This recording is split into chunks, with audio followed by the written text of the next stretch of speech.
मोदी ने कहा था कि कपड़े देखकर पहचानो, तो आरएसएस अन्ना ने कह दिया शेरवानी देखकर पहचानो। मेरे अजीज दोस्तों और बुजुर्गों, मोदी ने कपड़ों की मिसाल बताकर कहा कि इनसे खतरा है, तो आरएसएस अन्ना भी शेरवानी को दिखाकर कह रहे हैं कि इनसे खतरा है, और कहते हैं कि मजलिस रजाकारों से इनका ताल्लुक है। अरे आरएसएस अन्ना, तुम सियासत में चेपिद्दी का शेरवा हो, तुम तारीख को नहीं जानते। अरे तुम तेलंगाना में दुर्रलू की सियासत कर रहे हो, रेड्डी गारू, दुर्रलू तो तुम हो।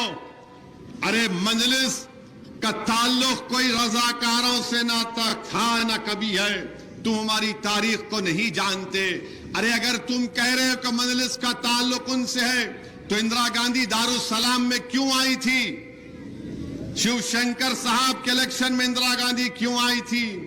अगर तुम कपड़ों को निशाना बना रहे हो, तो मालूम हुआ कि तुम नफरत करते हो शेरवानी टोपी पहनने वालों से।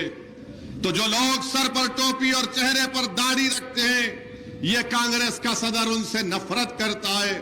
और मुझे यकीन है कि तेलंगाना के असेंबली के इंतखाबात में जिसके सर पर टोपी दाढ़ी होगी, जो कुर्ता पैजामा और शेरवानी पहनता है, वो इस आरएसएस अन्ना को बता देगा कि जो हमारे कपड़ों पर हमला करता है वो यकीनन आरएसएस है, वो संघी है, वो नफरत करता है और हिंदुत्व के एजेंडे को लेकर आगे बढ़ रहा है।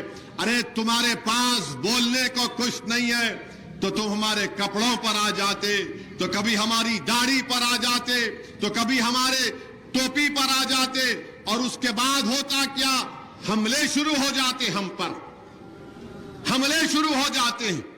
तो इसको बोलते हैं अंग्रेजी में डॉग विजिल पॉलिटिक्स, यानी कुत्ते की सीटी की सियासत इसको कहते हैं, तर्जुमा अगर करो तो। Dog vigil politics, hate politics, ये कांग्रेस का सदर कर रहा है। तुम्हारी नफरत दिख कर आ रही है तुम्हारे बयानात से। मुझे यकीन है कि तेलंगाना के बाशऊर और बाखबर लोग तुम्हारी इस डॉग विजिल पॉलिटिक्स का जवाब देगी। हाँ, मैं तो तुमको पहले भी कहा था कि तुम आए आरएसएस से, तुम्हारा ताल्लुक आज भी आरएसएस से है, कल भी रहेगा, और मोहन भगवत तुमको कंट्रोल कर रहा है। अरे मुझे अल्लाह कंट्रोल कर रहा है।